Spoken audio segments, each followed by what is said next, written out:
I thank Shruti Dharma Ji for allowing me to enter the temple premises, and also to thank Naveen Krishna Prabhu for inviting me here to work further on the wonderful projects of the Avanti Schools Trust.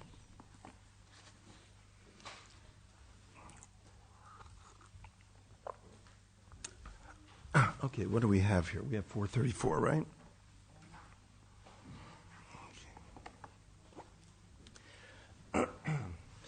You know, when you get older, the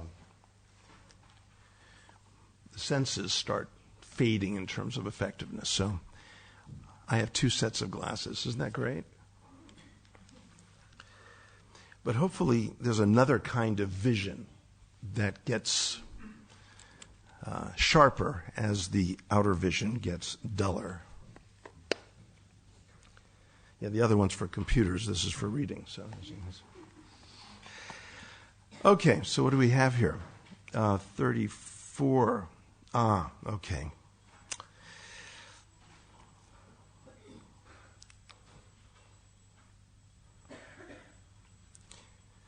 Well, this is actually a text from the Rasa Panchadhyayi, the 5 chapters of the Ras Leela. You know, what I think I'll do is just, in the interest of time, just read the text myself. Okay?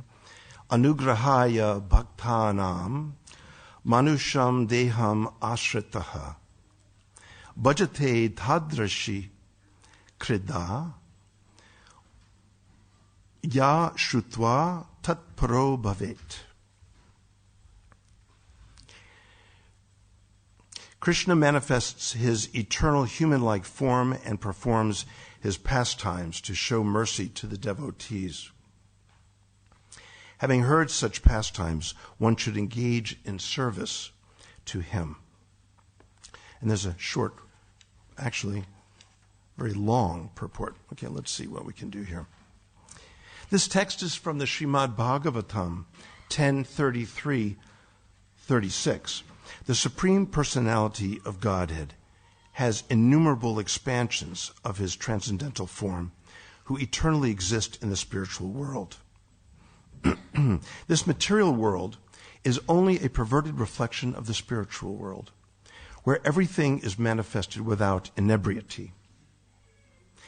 There everything is in its original existence, free from the domination of time. Time cannot deteriorate or interfere with the conditions in the spiritual world, where different manifestations of the Supreme Personality of Godhead are the recipients of the worship of different living entities in their constitutional spiritual positions. In the spiritual world, all existence is unadulterated goodness.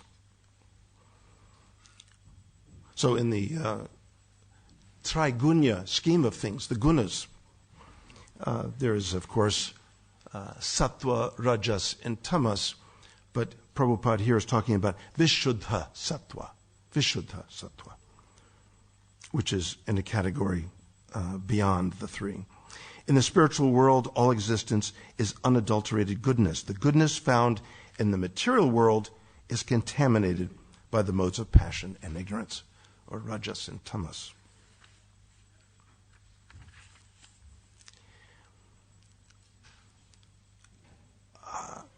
Well, I have too much to say just about that to go on, but let's see if...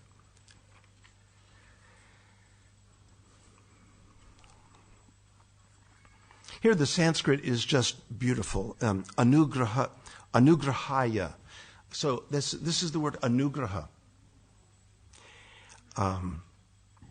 Anugraha. I have a special relationship with this word because after I'm leaving here in London on Wednesday, I go up to Sweden, where I'll be lecturing at Uppsala University, which is Sweden's Harvard. You know, that's there. Oh, you all don't know what Harvard is. Okay, they're Cambridge. Okay, we'll just leave it at that. Okay, you understand that. Okay, so and I'm lecturing on discoveries that I've made in the Yoga Sutra.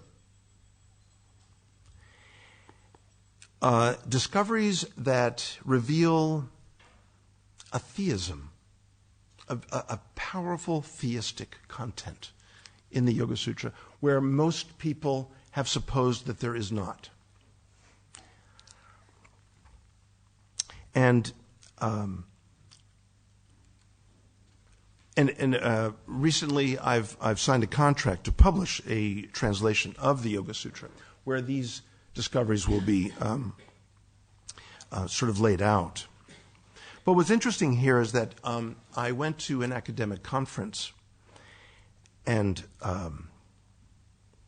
where I was a respondent to the two top scholars in the world on the Yoga Sutra. And I was to respond to their papers. And their theses were basically similar. And they were saying that there is no theistic content in the Yoga Sutra. There's no real mention of divinity. What to speak of bhakti? I mean, without divinity, you don't have bhakti. Without Bhagavat, you don't have bhakti. So here I was in front of, these very formidable scholars, very intimidating people. Of course, not to me, but to most people. And so when I responded to their papers, they did not give me their papers beforehand, which is normally the case. So I had to respond in an impromptu fashion. So I was challenging them. I said, how can you say that there is no sense of a theism in the Yoga Sutra when you have several instances in which you've got the word Ishwara? Ishwara. And, I think Prabhupada typically will translate the word Ishwara as Supreme Lord. Many translators in the West will translate it as God. God is not a great translation because God has the sense of a creator God, as in the beginning of Genesis in the Bible. So there are several instances in which the word Ishwara appears and even describes a kind of discrete, supreme being that is known as Ishwara. But they were denying that this was a theism. And later in the discussion, I realized that they're really denying it as a theism because of the way theism is so narrowly discussed in the West. It really is that particular God, that Abrahamic God of the Hebrew Bible, the New Testament, and the Quran. And in that sense, they were correct. We don't really have a creator God. Remember, Brahma sort of, Krishna sort of subcontracts out the creation stuff, It's sort of a task that Krishna really has nothing to do with. And then cosmic dissolution is taken care of by Shiva. So Krishna's not that involved with creation and dissolution of the cosmos. Something to hand out to other people. And that's why Krishna is known as Nimitti Karana, the efficient cause. And boy, is Krishna efficient. He really is. He can be playing in Vrindavan and all of this cosmic creation and dissolution is taking place without any effort. But later I argued with these scholars that there is a concept that's subtle but so powerful in the Yoga Sutra, a concept of anugraha, which is this word here, anugraha. I'll explain what that means in a minute. Because there is a sutra text in the Samadhi Pada, the first of 4 padas. Samadhi Pada. You see what Patanjali does in the Yoga Sutra? He immediately gives you a picture of perfection, yogic perfection. And close to the end of this 1/4 of his text, he talks about the meditator as a grahitra, which means one who grasps. One who grasps. So meditation is not this passive thing. It's not this passive thing where you just kind of sit there and wait for you to sort of get lost in the universe. But rather, it's something that you're grasping. You're grasping the object of meditation. And if there's an object that is over and against you as a subject, as a meditator, which means immediately there's a nice setup for a theism. You can't have an object, oneness or absolute identity of everything is not an object. But a deity, a divinity, is a beloved object. So Patanjali describes the meditator as a grihitra, one who grasps the object. And then another permutation of that word, is grahana. And then there's the grasping. And then there is the grahya, that which is to be grasped. And what is so unavoidable in my thinking is that these are morphological sort of variations of the verb root gra, which means to grasp in Sanskrit. So in meditation, we're grasping, we're seeking, we're desiring that object. And of course, the result of this is anugraha. Can you hear the word gra in the word? Anugraha. So this is the word, practically, besides prasad and kripa for grace. So the grasper, the grasping, and that which is to be grasped is responded to with anugraha. That which follows the grasping is literally what anugraha means. Anu, the prefix. So I just think that is gorgeous. Don't you? Well, it's Sunday morning, a little early for all of you, I think. Anyway, later you'll appreciate it when you think about it during the day. Anyway, anugraha. Anugraha. By the way, my legal name, first name, is Graham. That doesn't mean you go around, trying to grasp me, okay? But I just thought I'd throw that in for, old time's sake. Graham. In fact, many Indians with an Indian accent will say not Graham, but Graham. Graham. So whenever they ask me what my name is, I always say Graham Baba. And they like that very much. Also in yoga workshops, I'll say my name, Graham Baba. Anyway, but I'm thinking of this text in the Yoga Sutra. So anugraha. You see, in order for meditation to take place, or in order for devotional service to take place, there is a necessary precondition, which is the existence of a divinity. A divinity that not only contains all, a divinity that not only pervades all, but a divinity, amazingly, despite the fact that such a divinity may pervade everything, desires our love. So divinity is full, purnam, right? Om purnam ada purnamidam, right? Purnat purnam udachyate. So there's fullness in the universe. And despite this fullness, there is this longing and this yearning on the part of divinity for the one thing he doesn't have, at least in my case, is our love. That is the only thing that he leaves completely alone. Because as soon as you try to manipulate or control or coerce or sort of maneuver, even gently, it is no longer love.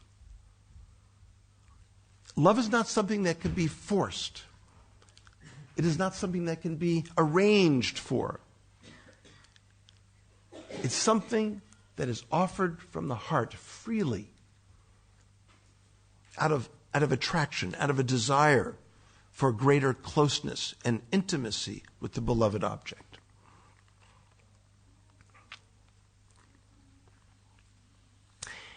And by the way, in case any of you don't already understand this, we are a tradition that celebrates love. I mean, if you're here for liberation, if you're here just to get out of the material world, if you're here just to practice austerities, you should leave right now. There you go. There's a door. I sense some of you around here are... Yeah, you, right? Yeah, no. Okay, I got the wrong... You. No? Okay, anyway, I'm feeling like there's some sort of mokshic-oriented person here. This is not what we're about here. We are a tradition that celebrates the absolute beauty and power of divine love. I mean, it's just that simple. And in anticipation of Gaura Purnima, by the way, a lot of people say Gaura Purnima. Please get the A on the end there. It's a long A. Gaura Purnima, okay? Gaura Purnima coming up.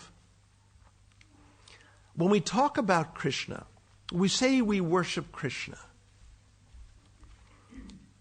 I'm hard-pressed to think of any temple in India or the world where when you open the curtains, only Krishna is standing there and nobody else. Have you noticed that? I have never seen just Krishna standing there. Except in some yoga circles, maybe. They do that. But that's because they don't know Krishna very well. He has friends. He has divine personages with whom he likes to connect lovingly, deeply, and supremely. So when we think of Krishna, when we're saying we worship Krishna, actually saying the name Krishna, if we read the Chaitanya Charitamrita carefully, specifically and especially in chapter 4 of Adi Lila, Krishnadas Kaviraj explains when you say Krishna, you really are saying Radha Krishna. He explains that they are identical, and yet they're two. And he then explains that they become again one in Mahaprabhu. So there is this interesting sort of movement between one and two. That's sort of this tension between it's where our achintya bedha philosophical vision begins. This is the very beginning of it. It's where Krishna and Radha become one and they become two. And in Mahaprabhu, they become one. Sri Krishna Chaitanya, Radha Krishna, nahe anya. In the Bangla, saying that Sri Krishna is none other than Radha Krishna combined. So when we celebrate, when we honor Chaitanya Mahaprabhu, we're doing something very special. We are honoring the embodiment, the very embodiment of the love that's transacted between Radha and Krishna. So again, if you're after anything else here, you really, should leave. I mean, really. We are a tradition that celebrates love, that celebrates the love of Radha and Krishna.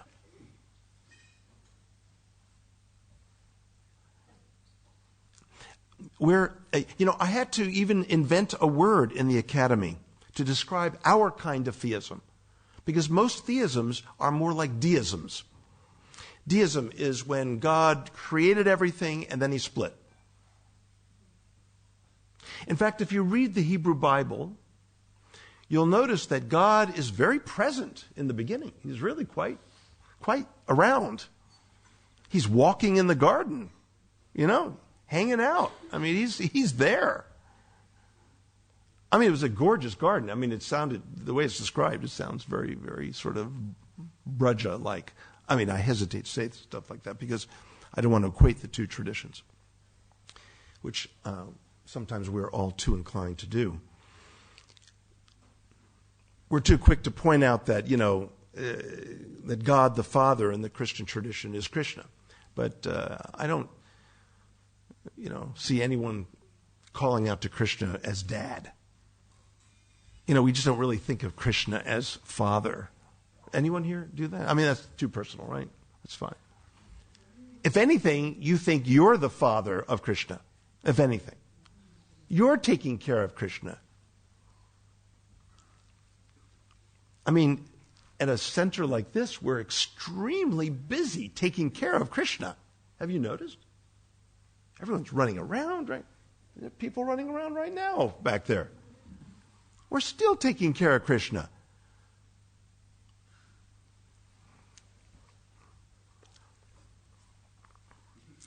But Krishna is taking care of us. That's the anugraha, the grace. Grace. How does this grace manifest? Grace manifests first by his fullness and yet his amazing yearning for us. That yearning takes the form of a flute or a call of a conch, as in the Bhagavad Gita we were talking about the other day, right? The call can take many forms. It can take the form of his teachings.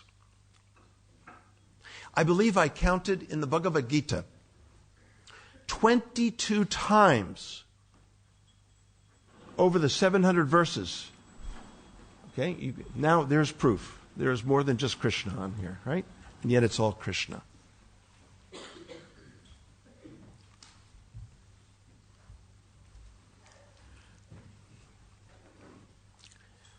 "22 times I have counted in the Bhagavad Gita where Krishna is speaking to Arjuna, and no fewer than 22 times does Krishna evoke the sense or the message or directly the words, 'Come to me.' Come to me."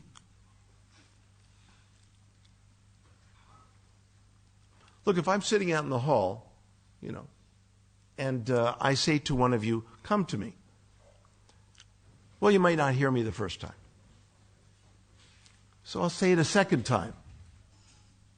"Come to me." You still might not hear it. I mean, saying it 3 times is a lot, right? But if I'm out there saying it 22 times, I mean, that must mean I really, really, really want you to come to me, right? So there is an intense yearning that Krishna has for souls. He really wants us to come to him. He is full, but yet he is lacking something, which we have. That is the necessary precondition for bhakti. Bhakti is this Bhagavat Ishta, is primary, this desire, Ishta. When Krishna so powerfully announces the greatest secret of all that he has. Sarvaguyatamam bhuya shrinu me paramang vachaha. Ishtosi me dridhamiti tato vakshyami te yatam. This is where Krishna says, "Here again," because I've been trying to tell you this for at least 500 verses. I'm embellishing this, of course, right now. For at least 500 verses I've been speaking this. I'm a very generous divinity. I'm not a jealous one. I'm a generous one. I've even encouraged you to worship other divinities. If that's really what you want, that's what you love right now, I will even help you, he says, right? But come to me, he says. Come to me. This should be haunting us. He says this is the greatest secret of all. And if that weren't an underscoring enough, my supreme message, paramang vachaha. And then he puts it in quotations. Ishtosi me dhritam. You are so much loved by me. The word ishta, loved, it also means desired. I desire you. Did you know that Krishna desires us so much? It's right there in the Gita. Prabhupada will emphasize devotional service. But he talks about how Krishna he's ready to reciprocate with us. Yayata mam prapadyante tangstataiva bhajamyaham. Bhajamyaham. I love you. I will reciprocate with you, he says. It's pretty intense stuff, right?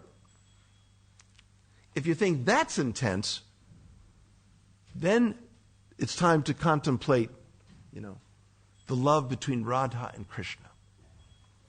That is the most intense. Krishna plays the flute to attract us. It is said that parts of the Gayatri mantra are actually the sound of Krishna's flute. So those of you who chant the Gayatri mantra, just be aware of that. Krishna's flute. He's calling us. So this is our process. The process of bhakti is to come to a place like this and to begin to hear Krishna calling us in various ways. With the music of his flute, through the hearts of his bhaktas, through the, notice they're looking at us. They're looking at us. When they're not looking at us, they're engaged in Leela. But when they're looking at us, they're calling us. And when Krishna's playing the flute, generally speaking, he's not with Radha or any of the Vraja Gopikas. But here he is with Radha. So on the one hand, there would be no need for him to play the flute. But together, Radha and Krishna are calling us. Now, how amazing is that?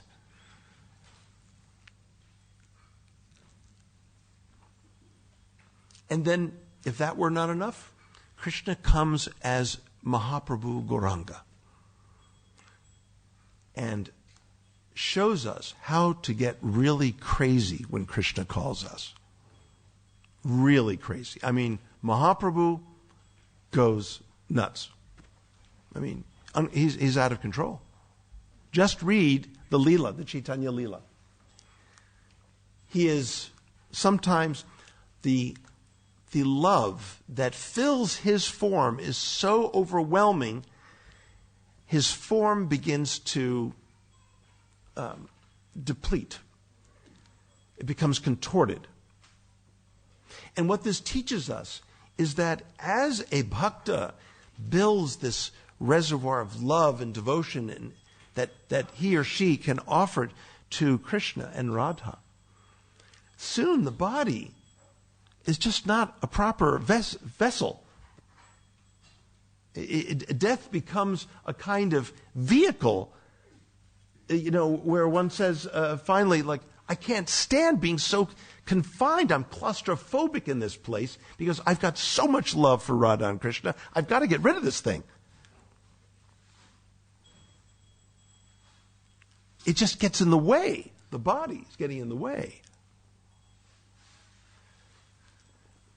So Mahaprabhu really taught us this. He taught that it, at a certain point one accrues so much affection for divinity that really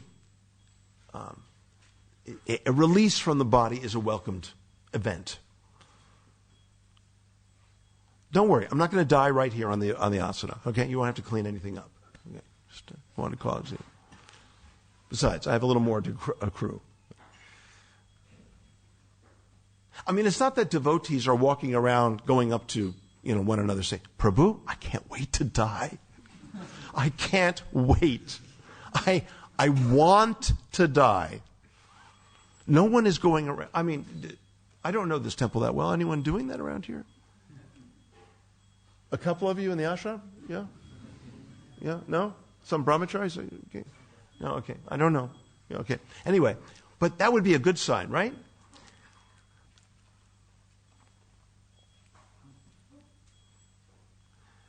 So our bhakti process involves something very parallel to what Patanjali spoke of.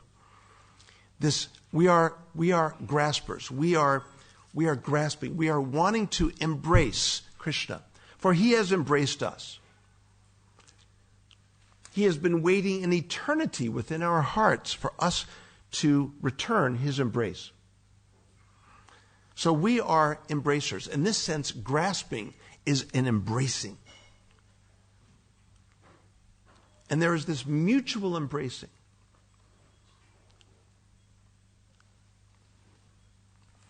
And embraces really say two things. When you embrace, when we embrace each other. So when I saw Shruti Dharma this morning, I hadn't seen him in a long time, I gave him a nice big hug. Right?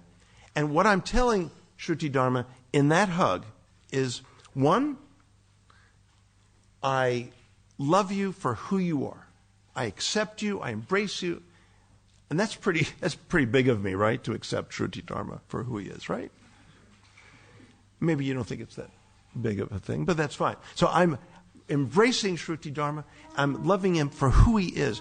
At the same time, in that embrace, I'm also saying, I want to be even closer to you. I want to know you more. I want to associate with you more. So that's the nature of an embrace. And that's the nature of Krishna's embrace. He embraces us with his multiple manifestations of Brahman and Vishwarupa and Paramatma or Purusha. So he's already embracing us, saying, I already accept you the way you are, but I want to know you more. I want you to be closer. Come to me, he says. Come to me.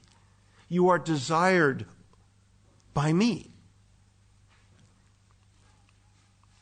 It's not as though that we go up to, Krishna Lok and we knock on the door and Krishna answers the door and says, look, I'm busy right now. I'm busy. I have my leelas.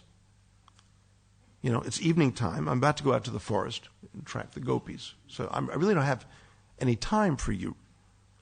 But you can make an appointment with Uddhava. He doesn't say that. I know what will happen if I show up. He'll look at me with shock, like, I thought you would never come. That's what he'll say to me. Some of you will say, I've been expecting you. Yeah, I know you've been, but Garuda, I can't wait to shock Krishna. Surprise Krishna. Hey, guess what? I'm here.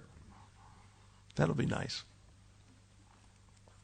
Prabhupada says, and this is a common phrase, that things in this world are perverted reflection of what is in the spiritual world. Let's try to understand that phrase, a perverted reflection. I think what Prabhupada, the word perverted is a little strong, but there's some sense in which in this world things are distorted from the original archetypal spiritual world from which this world comes. So there is distortion. But things in this world are rooted, ultimately, in the spiritual world. Don't forget that. I always like the image of a lotus flower that is famous. There are many words in Sanskrit for the word lotus. One being pankaja, that which arises out of the muck. Lotus flowers are famous for, just this beautiful stem and then this blossom that is exquisite, rising out of very mucky, murky, sluggish water, like a swamp. Not very pleasant. Nothing you'd want to swim in. So the metaphor is beautiful, right? That out of this world can come such beautiful things like bhakti, like our bhakti sangha, our connection with the hearts of devotees and the hearts of all living beings. There can be such beauty in this world, too. In fact, I was reading sometime in the middle of the night, I don't know, my sleep is all messed up, but I was reading about the Hladini Shakti, the potency, the very potency for love, of which Radha is the most intense and supreme embodiment. And Prabhupada was saying that from this Hladini potency, we also have love in this world. But it can be tainted. Sometimes it can be very dark. Prabhupada would often paint a picture of love in this world as very dark. But it doesn't always have to be that dark. There can be lighter shades. And we can notice people in this world that can be very loving. And we should always, encourage that. Because there just ain't enough love in this world, let me tell you. Ain't is a slang contraction we use in America. I don't know if you use that here. I'm in a very foreign land when I'm here. You have to understand that. In any case, this world, like the reflection of a lotus flower in a murky pond, the reflection of the actual blossom is also beautiful. It's also beautiful. The only problem is when we try to pick a blossom from the water, you can't do that. The real blossom stands outside the water. But the reflection of the blossom is distorted. It's a perverted reflection. But it's still beautiful because it's still coming from the original lotus. So there's still much beauty in this world. But under that reflection is the murky water. So there's a lot of ugliness in this world as well. It's a very mixed world. But let's not discount what is beautiful in this world. Even Krishna in the Gita talks about the way he is present in the superlative parts of the creation. Right? Chapter 7, chapter 9, chapter 10. The Vishwarupa. So there is much beauty here that we can appreciate and engage in Krishna's seva. And here, of course, we're engaging all kinds of beautiful things in the Lord's service. So, it is the celebration of what is beautiful, what is playful, and what is delightful that we as bhaktas are focused on. So even in this world, what is beautiful, what is playful, we notice that children love to play. It's natural for children to play. Well, where do you think they get that from? Krishna. Have you noticed he's very playful? He's very playful. Look at him playing. Well, in this case, he's playing the flute, but that's playful. He's very playful. He's also very beautiful. He's very delightful. These three attributes come from the three primary deities of Vrindavan. Madan Mohan, beautiful, in the sense he attracts all souls with his beauty. It also corresponds to Sambandha Jnana, right? So he attracts souls to him with the playing of his flute. By his beauty, by the beauty of the music he makes, by his beautiful countenance. Govinda is the manifestation of playfulness. And it corresponds to Abhideya. And devotional service, ultimately, is very playful. It's spontaneous. It's wonderful. It's buoyant. And then Gopinatha, the Lord of the Gopis, where he is delightful. He is full of absolute delight. The delight of love between himself and his devotees. And that is, of course, corresponding to prayojana. And I'll just end with a thought on a very key phrase that Krishnadas Kaviraj Goswamin uses to understand the appearance of Mahaprabhu in relation to Radha and Krishna. He uses this phrase, Rasika Shekhara. This appears at least 4 times, at least twice or 3 times in the chapter 4 of Adi Lila. Rasika Shekhara. Prabhupada translates it in one place as supremely jubilant. Krishna as supremely jubilant. Another place, he translates it as the foremost enjoyer of loving exchanges. Rasika means, one who is absorbed in rasa. Rasa, rasika. And Shekhara means foremost, like Shika. Shika, top, most, right? Shekhara means supremely high, the greatest. So he's the greatest.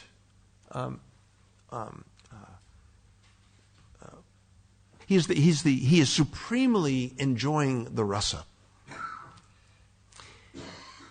But as Krishnadas Kaviraj points out, he noticed that Radha is enjoying it even more. That's his problem. What a problem to have, right? So he is mystified.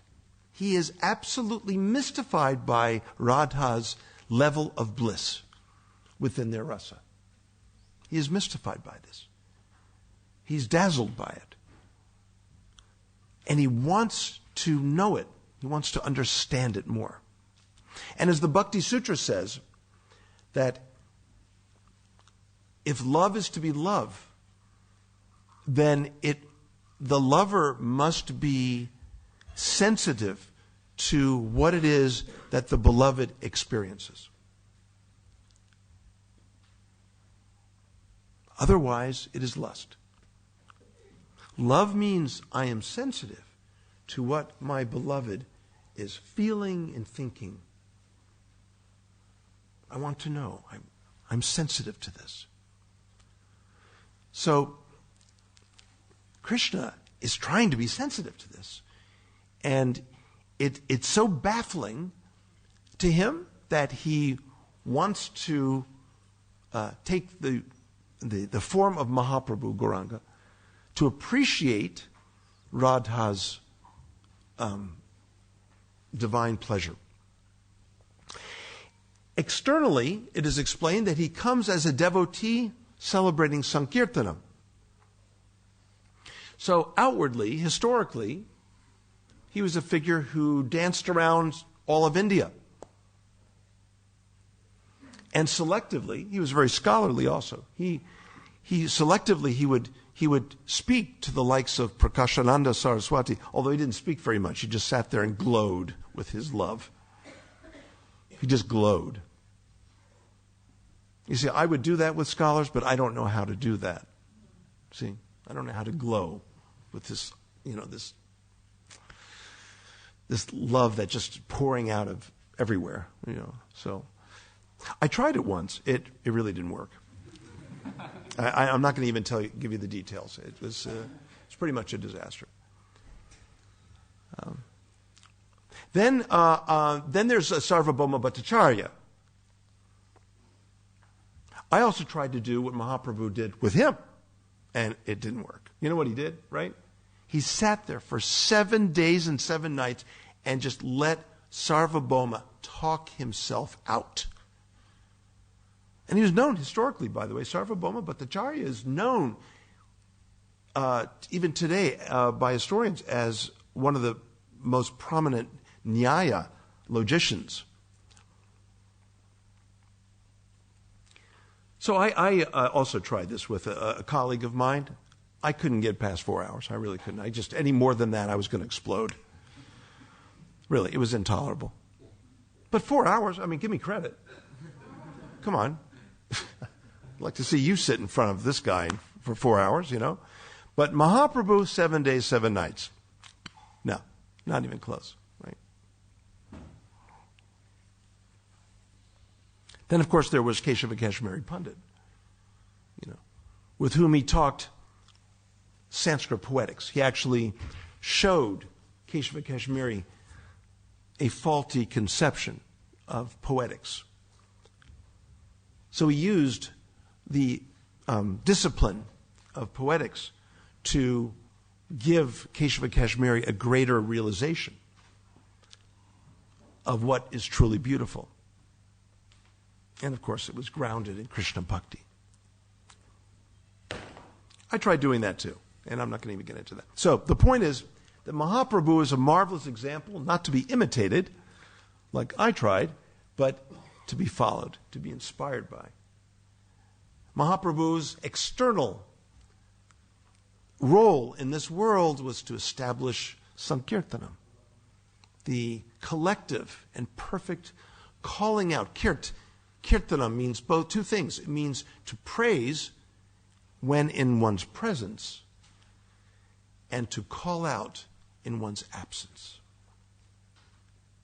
And whenever there's a feeling of extreme missing Krishna, absence of Krishna, there amazingly is a kind of palpable presence that is experienced. And the reverse is also true. So Kirtanam is both celebrating the presence of the divine and the absence of the divine at the same time. Each one intensifying the effect of the other. It's very powerful. I have a lot to say about that, but that's another time. But internally, this is the embodiment of the love of Radha and Krishna, basically bursting in the form of Mahaprabhu.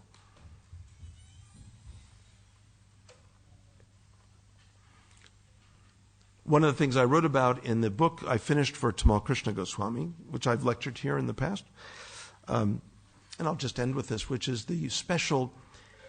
There are other sampradayas that worship Krishna Bhakti, that practice Krishna Bhakti. It's not as though we're the only ones to practice Krishna Bhakti. I said earlier, in a disjointed way, my talk is rather disjointed today, but that I had to invent a term to describe our theism. I never gave it to you. I call it theistic intimacy. Because mostly when you talk about theisms, it's this God that's detached, that's disconnected from the hearts of living beings. But Krishna is always embracing us, even now as we sit here. He is always embracing us. It's a question of whether we can experience the embrace. That's all. It's whether we can return that embrace ultimately after we experience it or recognize it. So theistic intimism, or intimacy, describes this very intimate transaction between a living being and a divinity that is so immanent, that is so present, that is so personal. So in this theistic intimacy, we're practicing something very special. Our sampradaya, though, because of Mahaprabhu, recognizing Mahaprabhu, is a very, very extra special anugraha, a very special grace. Because Mahaprabhu is a manifestation of Mahabhava, which is a supreme distillation of Hladini Shakti. It's an ultimate and supreme and unattainable intensification of love of God as Mahabhava. So it's not as though one day, I'm going to, show up here and see Naveen Krishna and say, hey, Naveen, guess what? I have Mahabhava. No, he's never going to hear that from me or any of us, because that is only for Radha and Mahaprabhu. So how is that advantageous for us? Well, in Goswami's book, in the end chapter on Prema, I compare Mahaprabhu as a geyser, as waters that come, erupting out of the earth in a beautiful fountain. And his love is like that. In fact, Mahaprabhu's love was very eruptive and frankly disruptive. I mean, it was just explosive, like a geyser. So while we will never be, experiencing Mahabhava, but we get to bathe in the waters formed around that fountain of Mahabhava. That's special. We get the spray from Mahaprabhu's explosive fountain of prema. That is real anugraha right there.